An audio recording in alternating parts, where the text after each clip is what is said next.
Welcome to the Open Door. Jim Hannock here with fellow panelist Christopher Zender.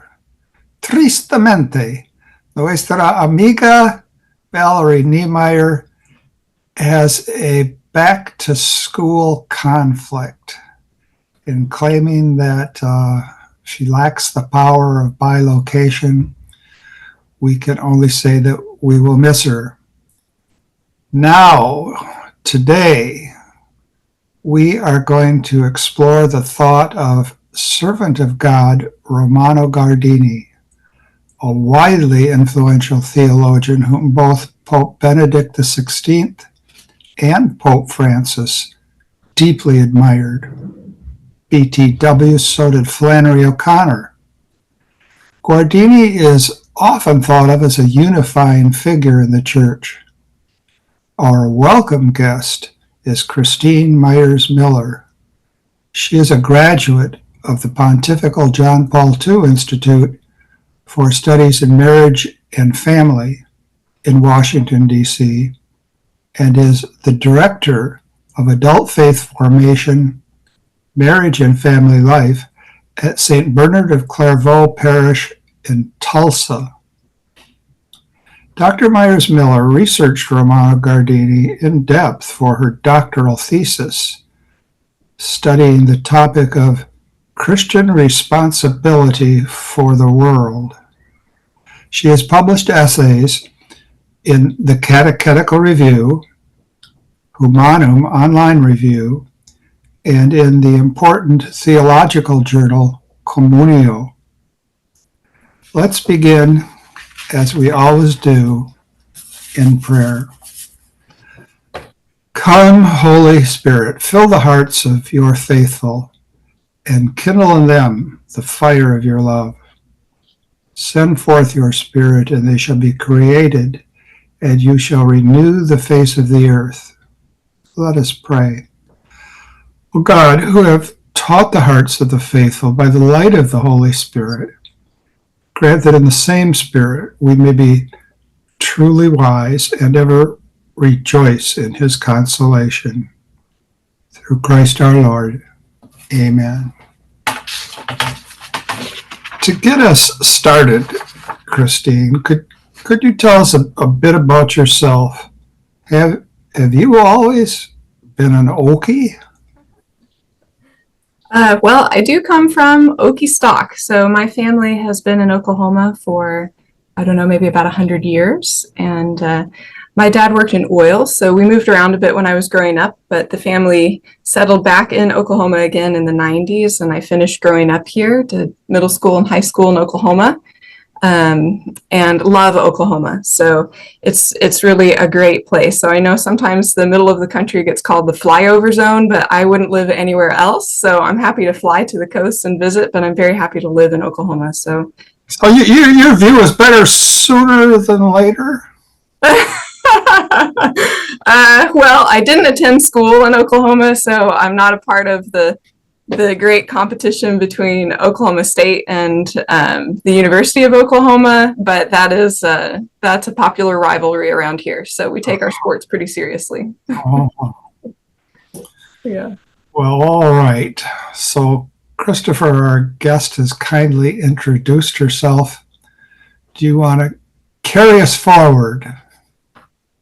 Now, let's begin. One thing she hasn't mentioned is she studied at the John Paul II Institute. Maybe she could describe for us what that was like, and whether the institution, how it reflects the thought of John Paul II. Yeah, I'd love to. So this is a wonderful place to study. It's really a gem in the life of the church theologically. They have a very balanced approach, so they're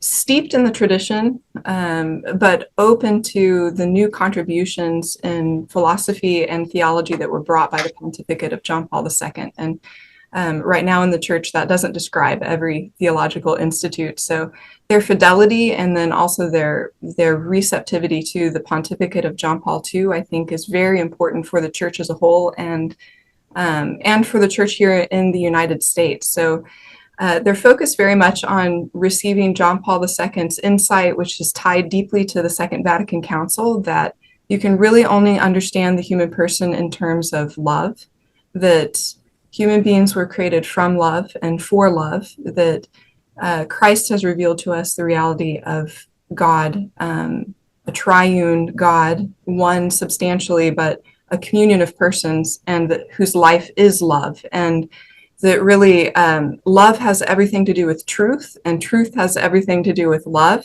These two things go together, and they provide the foundation for a very rich anthropology that touches not only on human sexuality, the body, gender issues, marriage and family life, but really work, economy, the nature of our being embodied in the world. And it's a wonderful place to study. So it's very challenging. They drive their students pretty hard to go deep in philosophy and theology, but it's a very rewarding place to study. So I'm grateful for my time there. I would say that I went there already very much convicted of my Catholic faith and my desire to be a disciple of Christ and to follow him wherever he led me.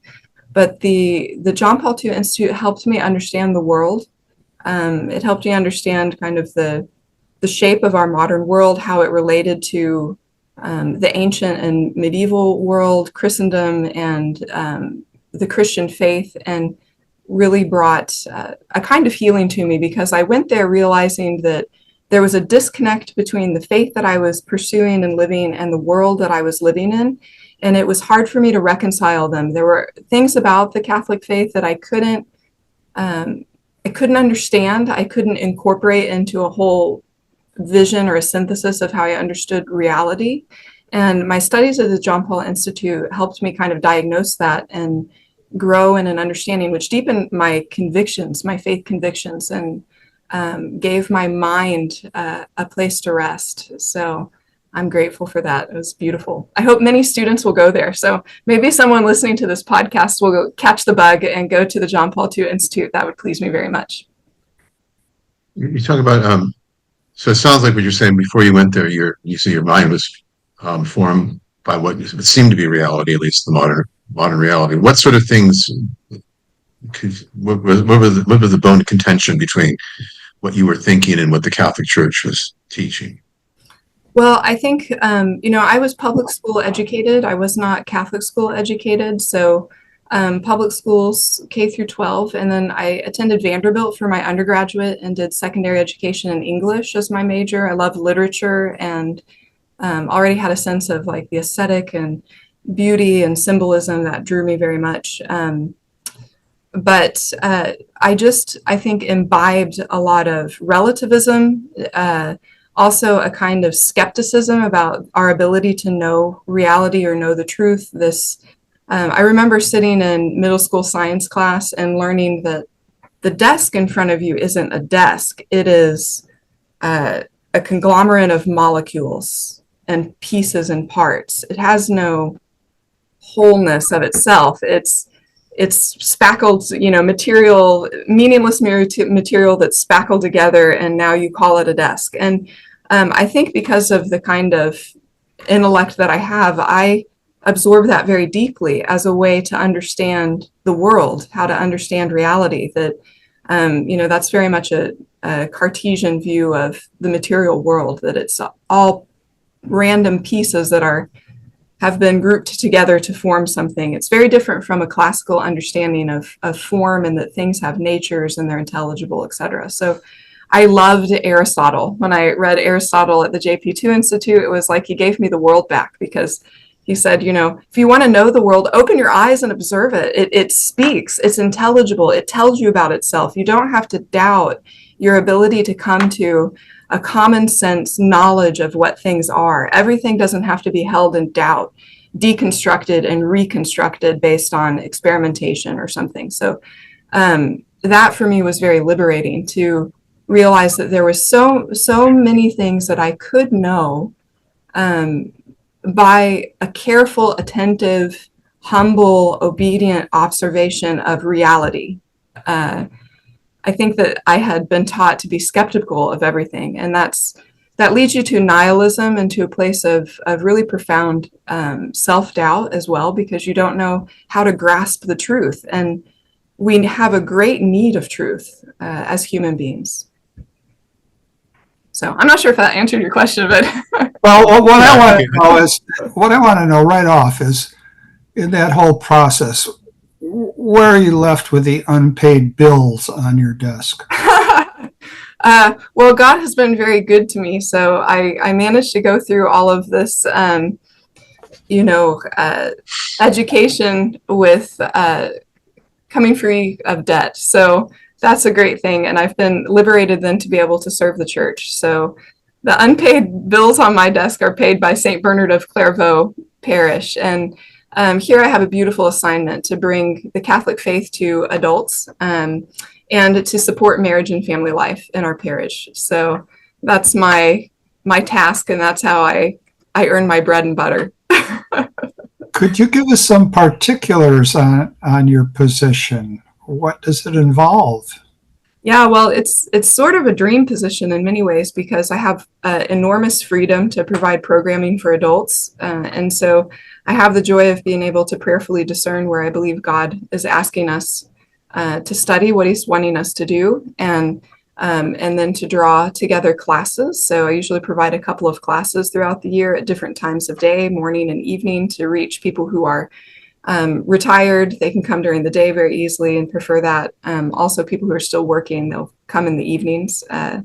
We provide childcare for evening programming for parents so that they can be hands-free, and their children are entrusted to competent, loving adults, and they then are free to apply their minds and their hearts to what's set before them.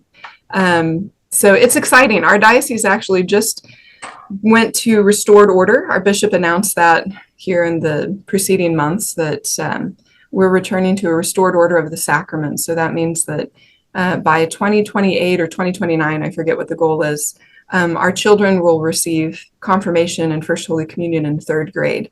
This puts a lot of pressure on us to give really quality formation and also to form our parents, because obviously there's no carrot to entice them to bring their children for a later confirmation, nor a stick to beat them with. So we have to actually provide them with something that they find meaningful. So it's a welcome challenge because the faith of parents is essential to the handing on of the faith to children. They have a contribution that nobody can make but them. And so we want to equip them to do that with conviction and joy. So that's the task that's laid before me and my coworkers here. So we're happy to take it up with God's help.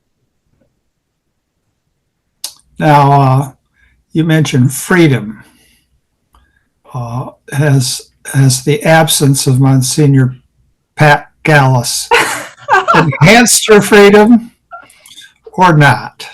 Or is he still lurking in the background? You might remember, audience, that Monsignor Gallus was a recent guest of ours, and he's removed himself to a monastery.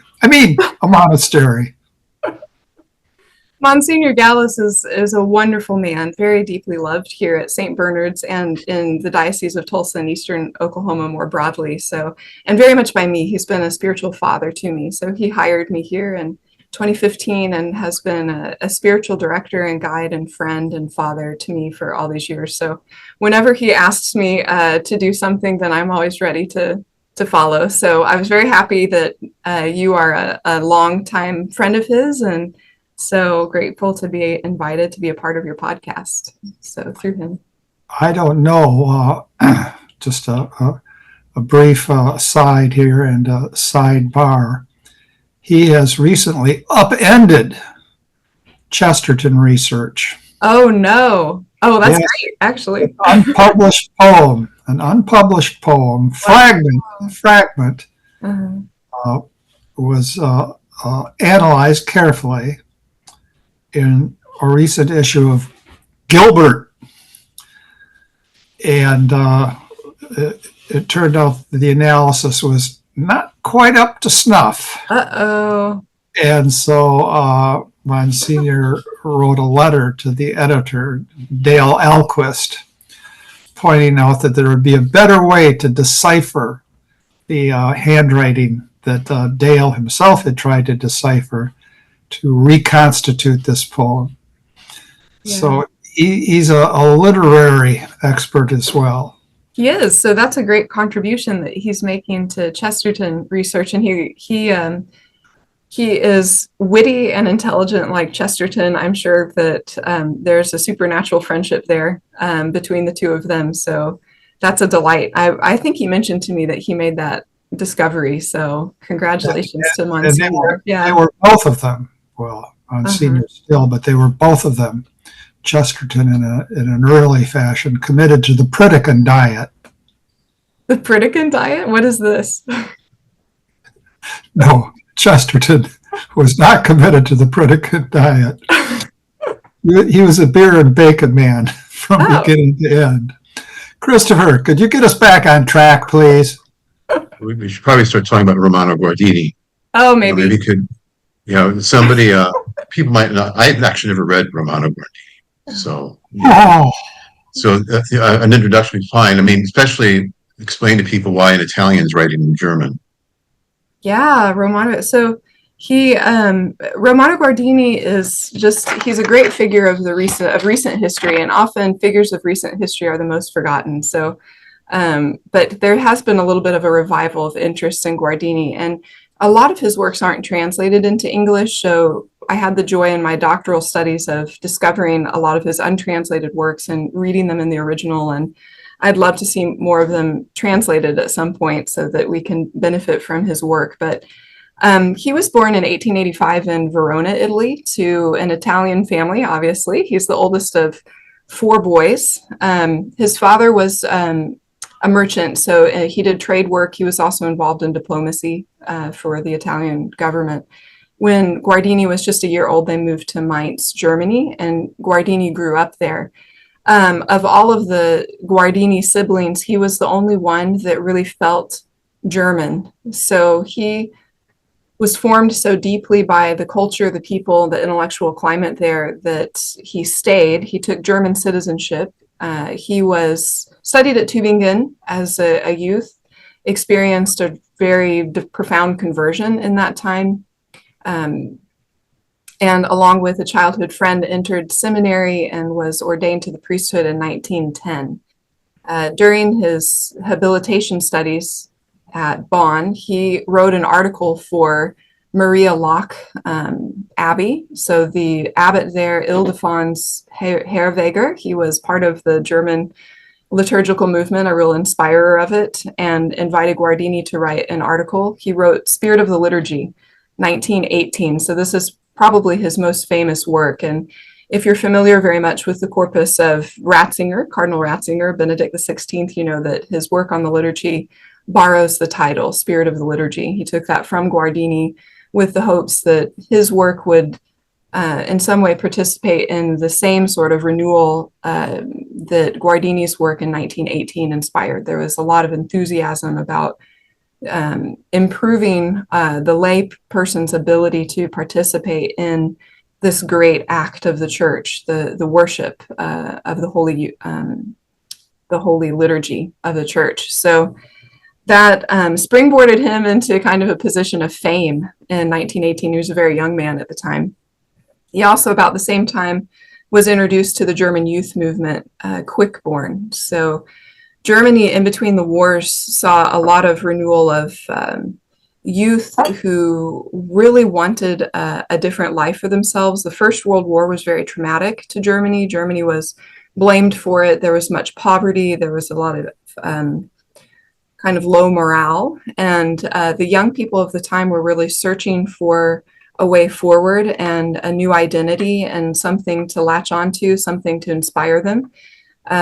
Of course, that created unfortunately a fertile ground for National Socialism and the Nazi movement, which started to gain control and influence in the minds and hearts of people at that time. But it was also a fertile ground for a renewal of Catholic faith and life. And so Guardini was a part of this youth movement, Quickborn, was a leader of it for many years. He was let's see, what year was it? I took a few notes here. In 1923, a position was created for him at the University of Berlin. So the Prussian Minister of Culture created a Catholic Weltanschauung chair for him. That just means worldview.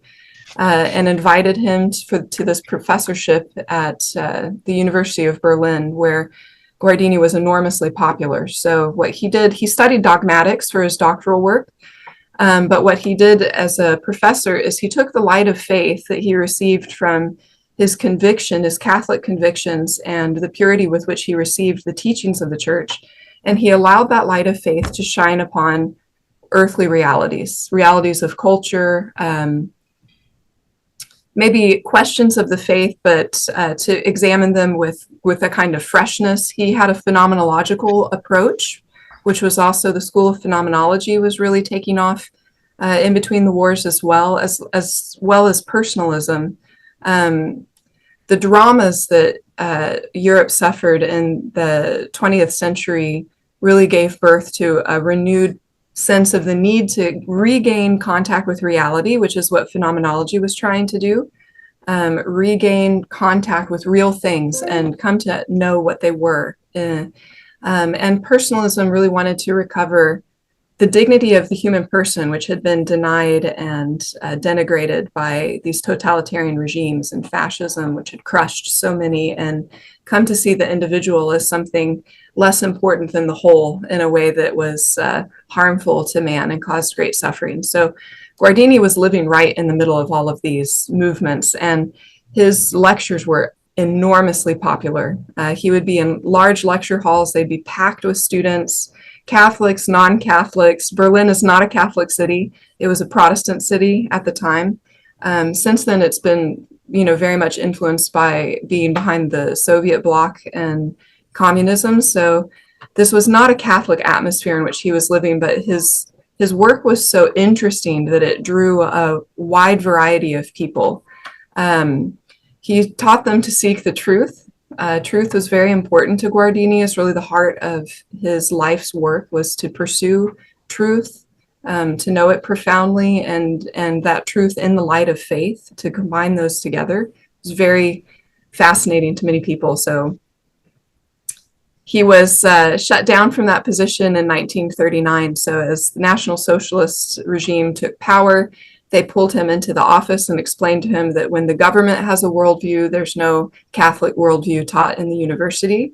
His name was put on a death list by the Nazis. However, Guardini was so famous and also an international figure because he was Italian by birth and very obviously Italian in his look and also his name. You couldn't escape that he was not a native German. And these things put him sort of on a little bit of protection from an immediate extermination by the Nazi regime, but nevertheless, his positions were stripped from him. The German youth movement as well was shut down in 1939.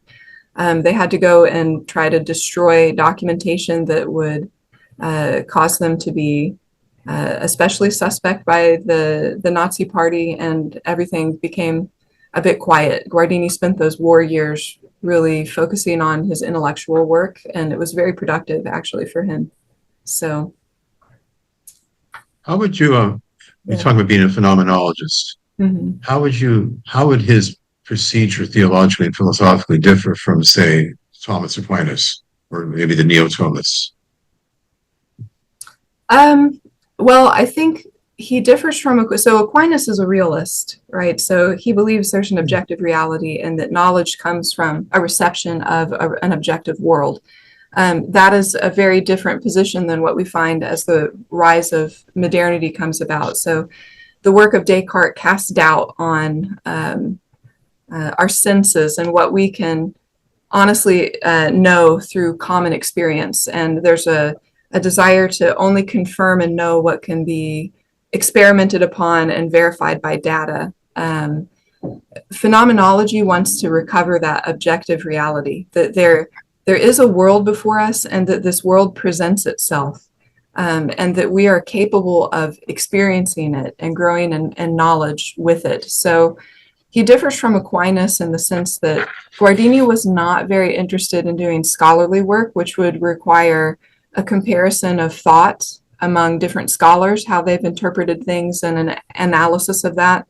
Thomas Aquinas was an absolute master and genius in doing precisely that. He brought into dialogue the ancient philosophers, Aristotle in particular, through at his time, the recent rediscovery of the works of Aristotle through Muslim philosophers. So Aquinas was absorbing Aristotle via Muslim philosophers and bringing them into dialogue with Christian theologians, the great Christian theologians of his time, and then commenting through his own prayer and contemplation and discernment upon their contributions. He's an absolute master at that. That's why he's the angelic doctor and is so important for the theological work of the time.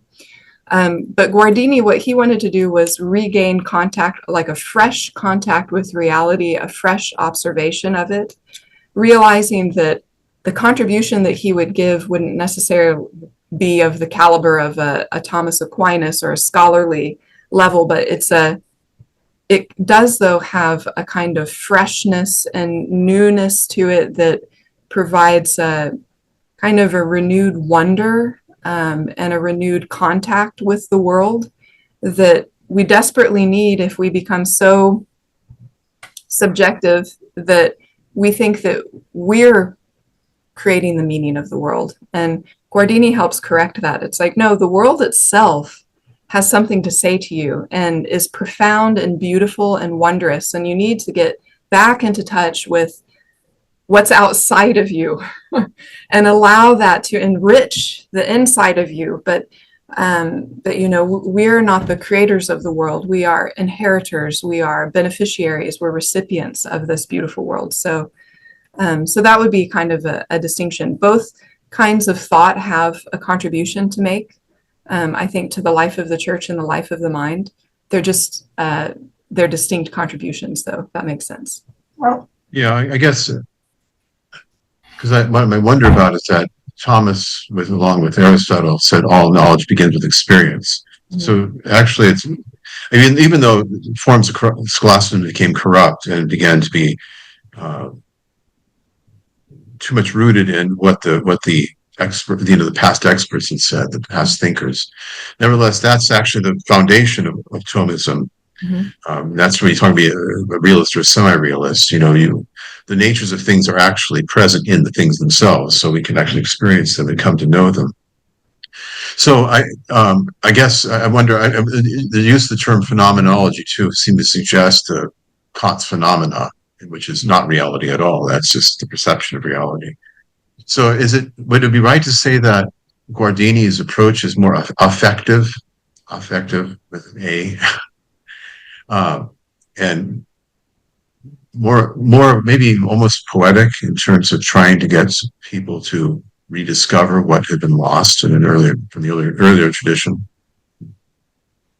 I do think that it would be accurate to describe his approach as poetic, as long as you maintain the depth of his work. That it's not romanticism and it's not subjectivism. So he comes to an approach to the world that is still informed by the richness of the Catholic tradition and the Western tradition is still behind him and inside of his vision. There's not an opposition there between Guardini or his version of phenomenology and Thomism, for example. So, and the approach of St. Thomas Aquinas. So his real gift was to allow the light of faith to shine upon earthly realities, and in that, new things come into vision that perhaps you wouldn't have seen otherwise about the human person or about a work of literature. So I don't know if that helps, but it's not simply his pursuit wasn't for, say, beauty or emotion, but he really wanted truth.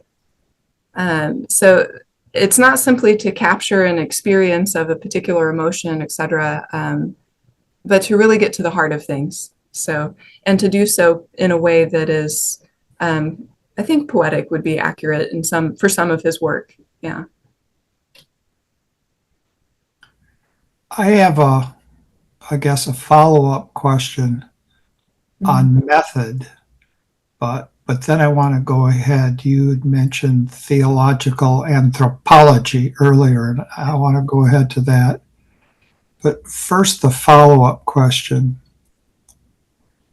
You might say that as a phenomenologist, Guardini calls us to a fresh vision of how things are in themselves.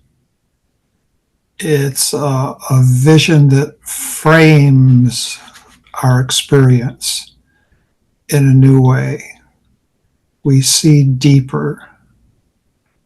Now, might someone in a deflationary mood, perish the thought, but it's early here in Los Angeles, might someone in a deflationary mood say, yes, but that's all descriptive. And suppose someone says to me, I don't see things the way you see things. Mm-hmm. And I'm all for seeing things, but I don't see things the way you see things. How do we ever move forward from a discourse that is descriptive to the drawing of conclusions or the resolution of antinomies? Yeah, and I think that is the great challenge that we have now, especially with the kind of subjective emphasis that we have in our culture, especially with freedom and individual vision, the desire to create my life according to how I want it to be.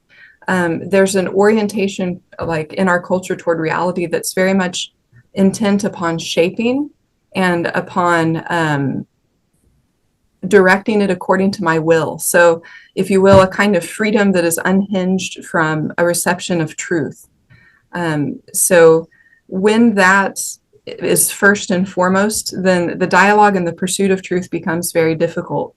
So there is a sort of personal asceticism that has to be in place for the pursuit of truth, in which you allow truth to shape you, and you humbly place yourself beneath the search for reality and what it is, and you subject yourself to it. That doesn't fully solve all of the problem of it, of course, but it's absolutely essential. This is where, like, often the idea of pursuing truth in our culture today sounds proud. Remember that I presented an article by Guardini to a group of people here in Tulsa who are involved in the community, as leaders in the community, religious and community leaders of other types. And this article about truthfulness was seen as very proud, but actually it's the opposite of that, because when you hold to the fact that there's an objective reality that we are both trying to understand, then we must humble ourselves before it. And I must allow myself to be changed by what I see. I have to take my interlocutor seriously and really address their concerns and what their vision is. That's sort of the sine qua non. There's no dialogue without that kind of personal attitude toward the truth. And in a culture that we have now, that's sort of a rare attitude. And I think that's part of our trouble in pursuing the dialogue, is that if you're not willing to let your vision be altered, then it's hard to enter into a conversation with someone and find unity. Guardini does talk about this in some of his later works, about the challenge that we face in pursuing truth, because he's very influenced by Plato on this, but there's an abundance of truth. And that means that there are multiple perspectives that you can have on something, and sometimes coming to a unity or to a decision, a decisive point about a particular topic is difficult. But he would say we must guard ourselves from a kind of skepticism that would, because of this abundance of what we're looking at together and the difficulty of the task, that we would simply put it aside. We nevertheless must pursue it. It's absolutely essential to the work of a university, for example, or to a society, that we would conform ourselves to what is. perhaps, and every analogy limps, perhaps we could speak of the aesthetic reception of a work of art. Mm-hmm. Vision is certainly involved, and we find ourselves seeing things, back to the things, in very different ways. But we have to stand before the thing. Mm-hmm. If you take one view of Caravaggio and I take another, well, let's make sure that we're viewing the actual work and keep returning to the actual work. So perhaps that would be a way to ground dialogue. And I think of a famous line from John Paul II. Let's call things by their proper names. Mm-hmm. We have to be before them. But that's a digression on a digression. Now, you mentioned theological anthropology. And as I understand your way of thinking about that, and Guardini's, before you can wrestle with the great moral issues of the day, and there are always great moral issues of the day, and sometimes they're just avoided and not wrestled with, and I think of slavery as an example of one, you have to have an understanding of who the human person is. And today we have very different views of what it is to be a human being. I mean, back to your desk, right? Well, same with being a human being. So how do you move from questions about what it is to be a human being to questions about how to live as a human being? Well, there was a comment that Guardini made toward the end of his career. So after World War II, he was reinstated in the university. So first in Tübingen as a Catholic Weltanschauung professor, he was given his chair back, the same idea of chair. Then a few years later, he was wooed by Munich and brought back to Munich, and he continued in his professorship through the early 1960s. And so he saw the changes that were occurring in society and the post World War II era, and part of what he noted was when confusion reigns, we must return to the simplest things and the most basic realities, and we must look at them carefully. And so, just exactly to your point about if you're going to discuss a work of art, place the work of art directly before you. If you're going to look at the human person, place the human person before you and look at the different aspects of human life. And the different sciences have different contributions to make to this anthropology and this vision. I would say with one caveat is that the scientific enterprise can't be subjected to ulterior motives. And I'm afraid that we're seeing that very often in society right now, that if your scientists in the natural sciences or the soft sciences, the social sciences, are allowing themselves to be shaped by ulterior motives, careerism, or monetary gain, or bribes, or self-promotion, and it's falsifying their work such that they're publishing articles that are not honest and not truthful. Here we have a complete breakdown of knowledge.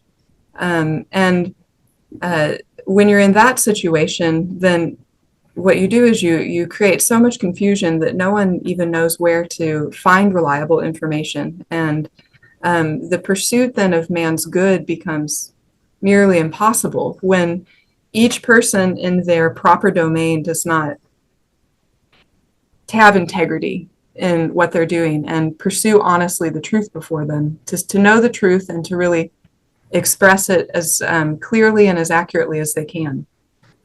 When that does happen, though, it doesn't there are contributions that come from all sides. So I can give an example, and I wish I knew the woman's name. I didn't prepare this because I had no idea that we would wander off into these waters. But there was a woman who did research on the development of infants and small children, and she was not by any means a conservative person or a Christian believer, or she was a scientist, and she had secular views that are very common in our times. But what she observed was the need of a young child for its mother, that children have undeveloped nervous systems, and the regulation of their emotions comes through contact with their mother. Their mother is actually the one that regulates the emotional response of a child all the way through about age 3. And the implications of that, of course, for working moms is very clear.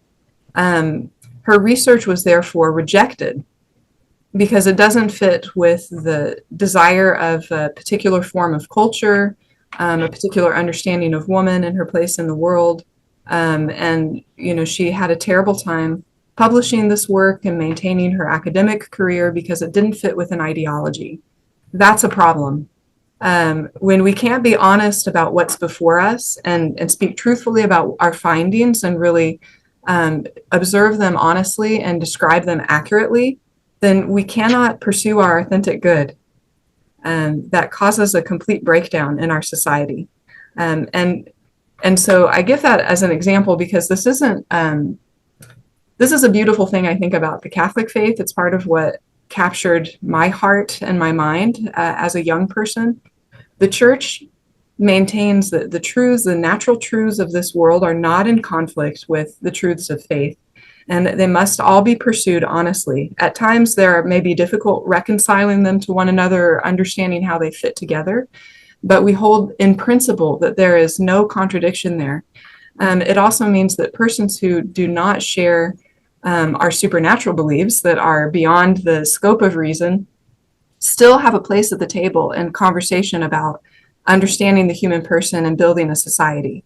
So what's most essential is that inner integrity, the pursuit of truth and authentic good, which is an ethical principle that is accessible to reason, that is a hallmark of ancient philosophy, pre-Christian philosophy that's not inspired by divine revelation and is not an offshoot of Christianity per se, but has found a home within the Catholic tradition. So that's enormously important. And that's, I think, a contribution that the Catholic faith makes to the world that is extraordinarily valuable on every level, politically, scientifically,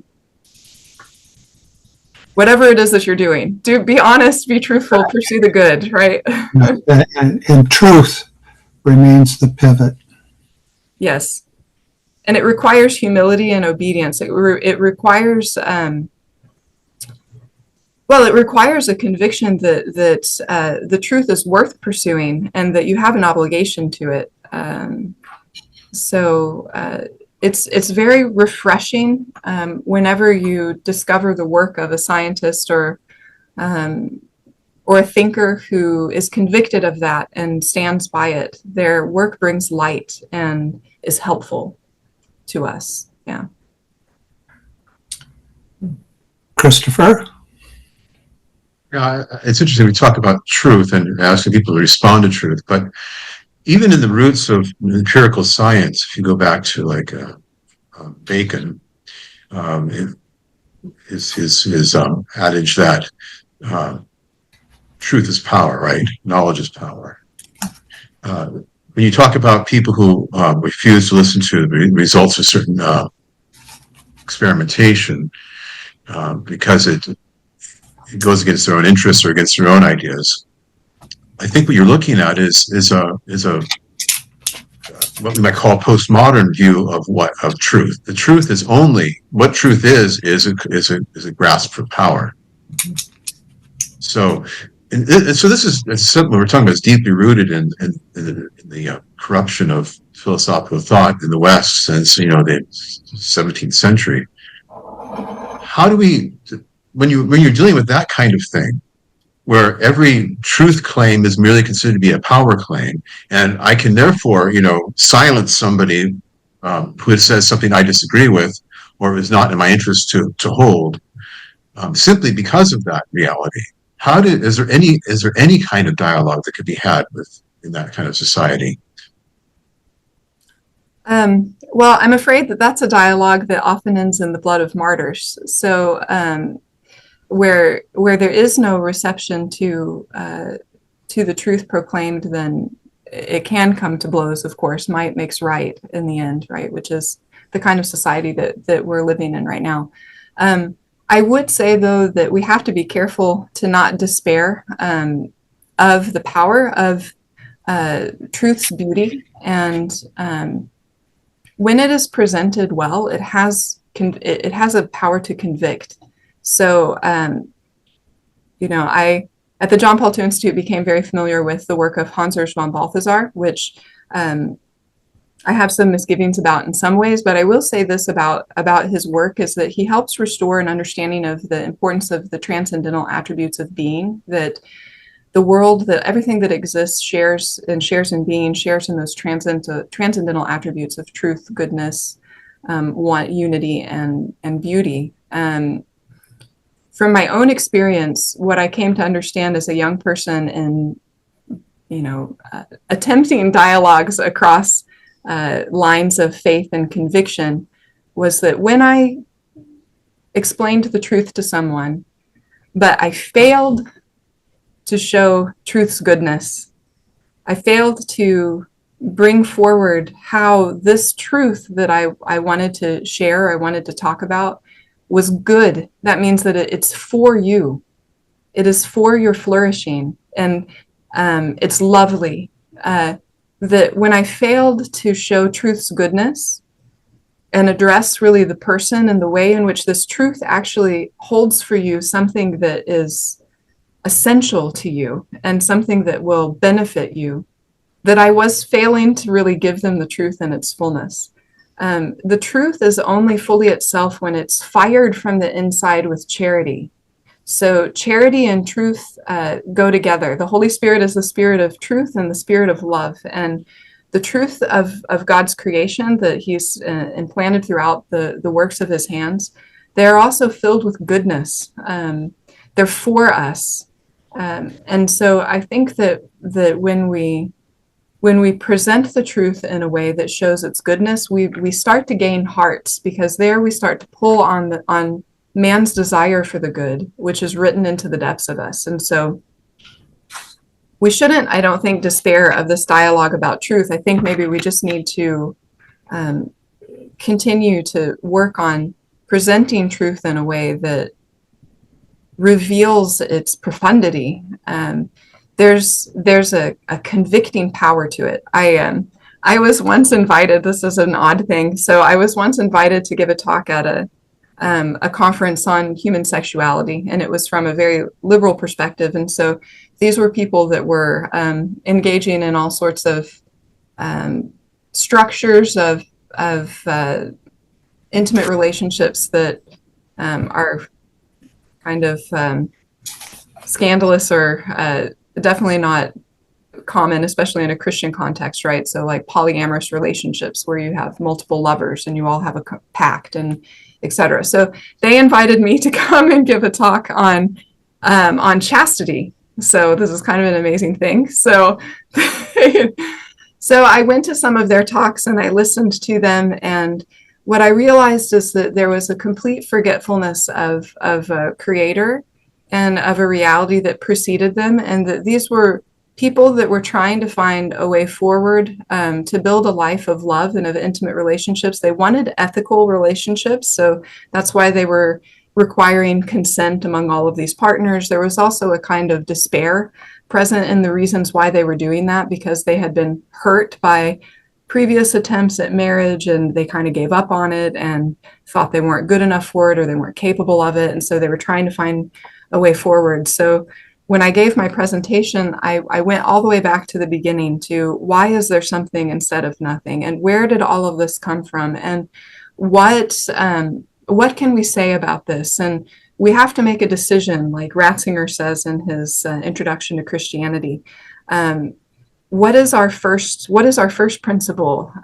Is it logos or is it chaos? Is it at the beginning of everything is their mind, or is mind an accidental product of what is otherwise a meaningless and chaotic process?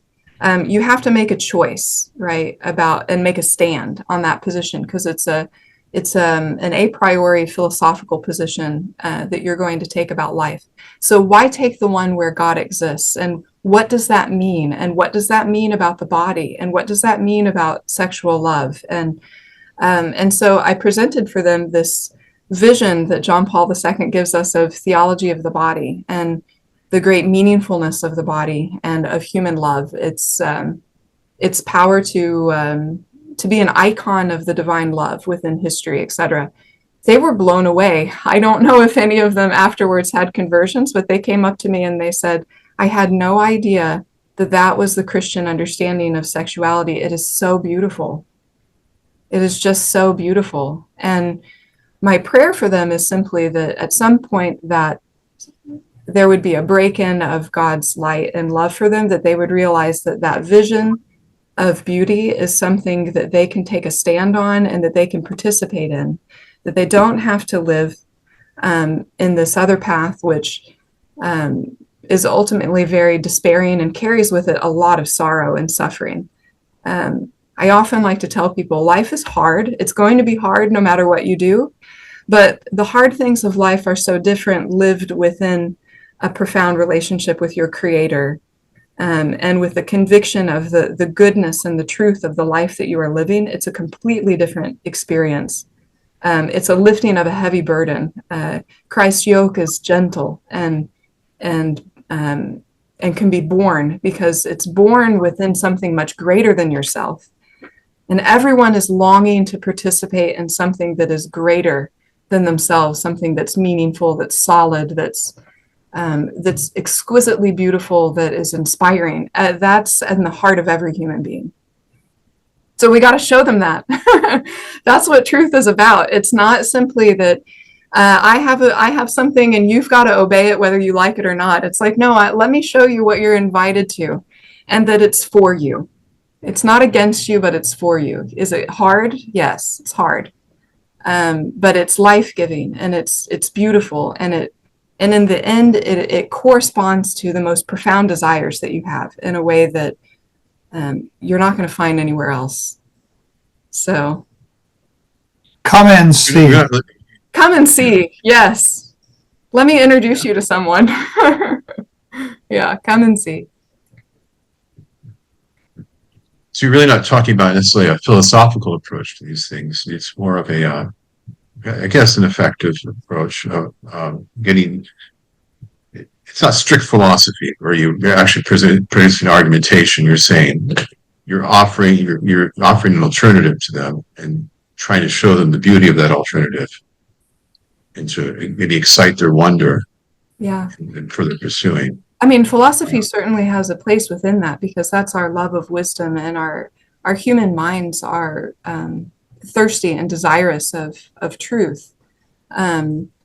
So, I mean, that's part of the beauty of Catholicism. It's not fideism. It isn't simply a proclamation of a faith that goes beyond your capacity to understand. It is that, and if it weren't that, it wouldn't be as satisfying as it is, because it's introducing us into this mystery that is just mind-blowingly, unbelievably beautiful, and you're challenged to take it up as true and to live out of it and watch it transform you, right? And not it, but him, this lived relationship with the Creator and the Redeemer of your existence. But philosophy definitely has a place in it, and I think there's an essential contribution for those who discover philosophical truths and can present them in a way that is compelling. So one of my favorite podcasters is Jordan Peterson. I know he's a controversial figure for many, but he's someone who had the courage to say what he was seeing as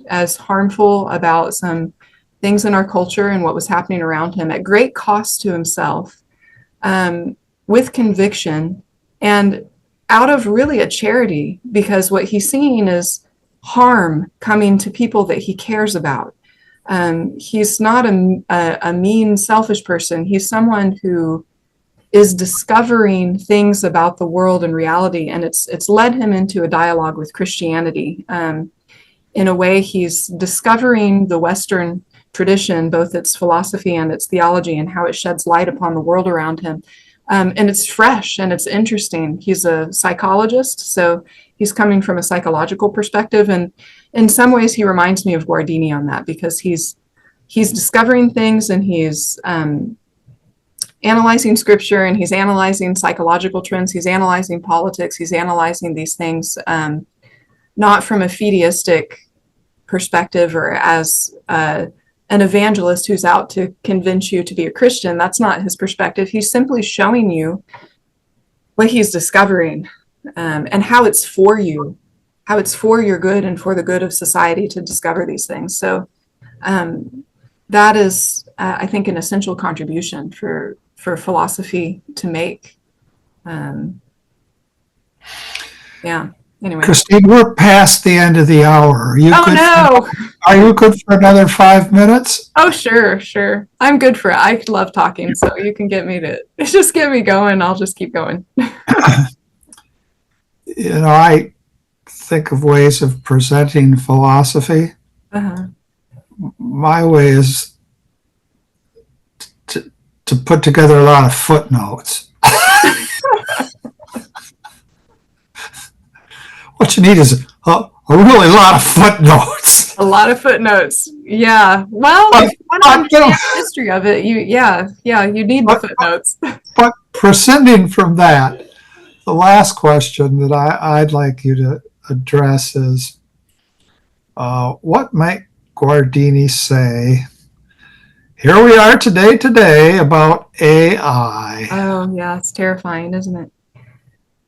Yeah, I saw that question. I'm like, oh, that's a hard one. What would Guardini say about AI? At the end of his life, looking at what was before him, and in some ways, AI is just another exponential growth on the technocratic and technological advancements that we've already seen. It just bumps it up to another degree. But I think it's similar in many ways of a technology that escapes our grasp in many ways.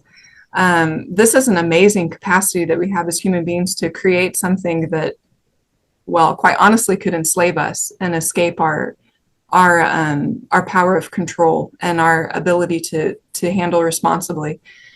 In all of this, what really comes to me is Guardini's contribution to the importance of truth, and along with it, his hope at the end of his life that the real place of transformation of the world, the real pivotal place of where culture is created and shaped and guided, is the conscience of man. So the place in which all of us stand before God alone, responsible for ourselves and responsible for our lives, with a responsibility toward truth, a responsibility toward goodness. And he turned really his attention at the end of his career toward cultivating those conditions in which man's conscience could be formed and be healthy. So the need for prayer, the need for silence, the need for contact with God.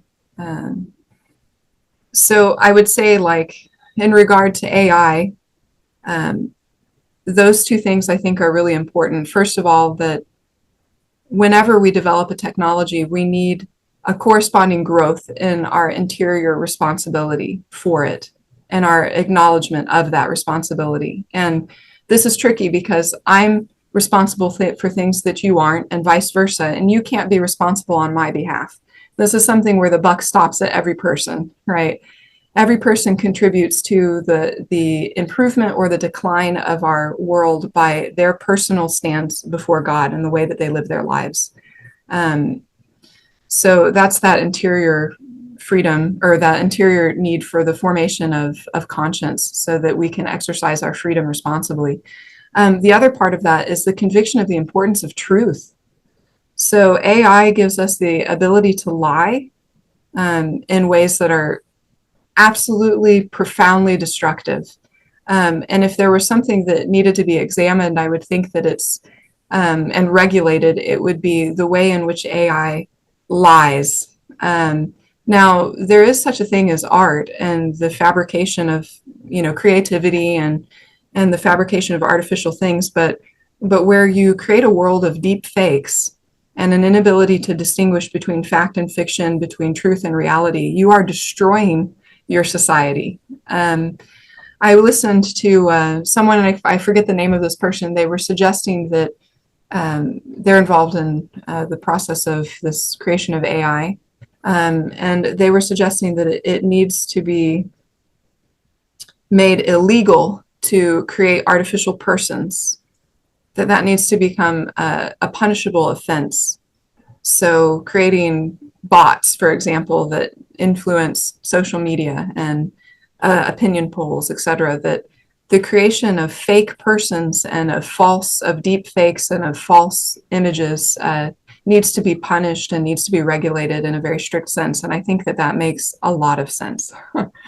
That we really need as a society to be convicted about the importance of truth. We've come to a real crisis on this. And the challenges that we face in dialoguing and pursuing truth, understanding it, cannot be an excuse for allowing us to continue on this path. We're on a path of self-destruction.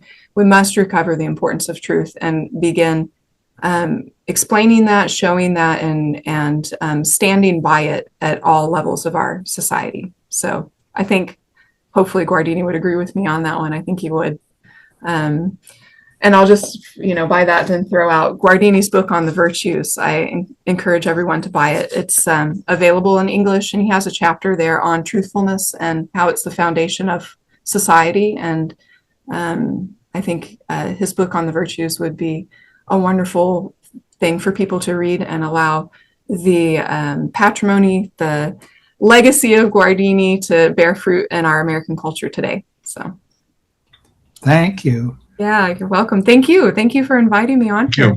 Well, we just might have some final words from Christopher, though. All right.